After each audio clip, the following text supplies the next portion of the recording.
The Lord be with you. And with your spirit. A reading from the Holy Gospel according to Matthew.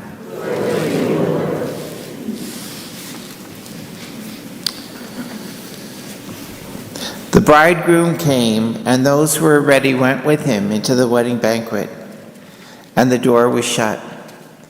Later the other bridesmaids came also, saying, "Lord, Lord, open to us." But he replied, "Truly I tell you, I do not know you. Keep awake therefore, for you know neither the day nor the hour. For it is as if a man going on a journey summoned his servants and entrusted his property to them. To one he gave 5 talents, to another 2, to another 1, each according to their ability. Then he went away. The one who had received the 5 talents went off at once and traded with them, and made 5 more talents. In that same way, the one who had 2 talents made 2 more talents. But the one who had received 1 talent went off and dug a hole in the ground and hid his master's money. After a long time, the master of the servants came and settled accounts with them. Then the one who had received 5 talents came forward, bringing 5 more talents, saying, "Master, you handed me over 5 talents. See, I have made 5 more talents." His master said to him, "Well done, good and faithful servant. You have been trustworthy in a few things. I will put you in charge of many things. Enter into the joy of your master."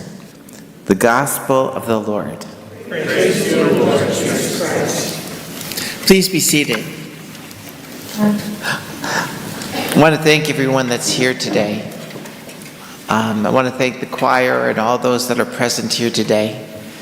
In a special way, not only Wayne, but Katrina, who was such a good friend to Maureen, and to so many other people here today, like Marie and Linda, and so many people that just held her in such high esteem and also had a tender spot in their hearts for Maureen because she brought that out in them. And there was something about Maureen that everyone appreciated because you knew where you stood. And, well, I didn't mean that to be funny, but you know what I mean. She was open to you, and she allows you to be open to her as well. I chose this gospel, and it's interesting. It's the only part that she had not pre-planned, and I thought she had. I hadn't talked a lot about the readings she had chosen, but she had been to many funerals, and another person she met was Sharon, who kind of helped her pre-arrange her funeral and choose so many different things, and even the music she chose. And when I was asked to do the gospel, I felt very intimidated by it. But I ended up choosing the parable of the talents, not only because she had so many talents and she brought them to life, but it grounded it in the message of being prepared. I had never ever thought of this before. When I was looking at all the different readings, I decided, which I should do a lot more often, I looked at the entirety of chapter 25 of Matthew, which is very much towards the end of Jesus' ministry.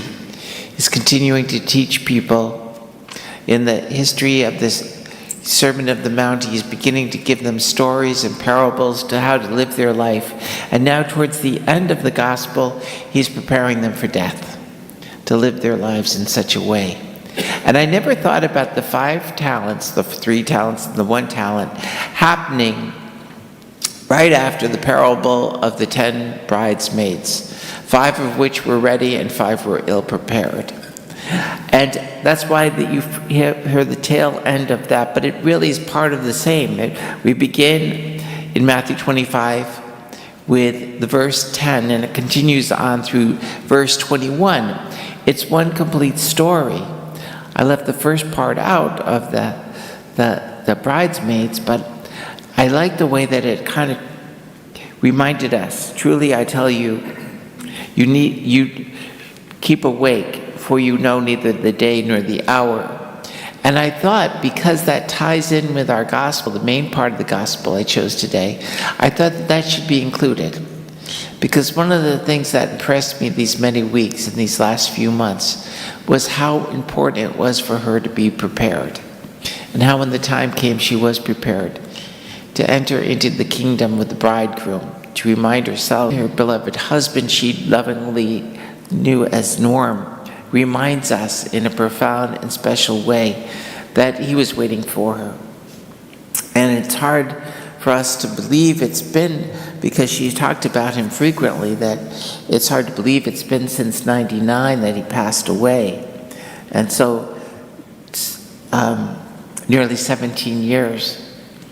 And as we gather together, just, it's hard to believe that it's been almost 7 for Todd, and for other losses in her life, dear friends of hers and people that were part of her journey. One of the most cherished gifts I received from her was a gift that was given to her by another priest friend that was given to him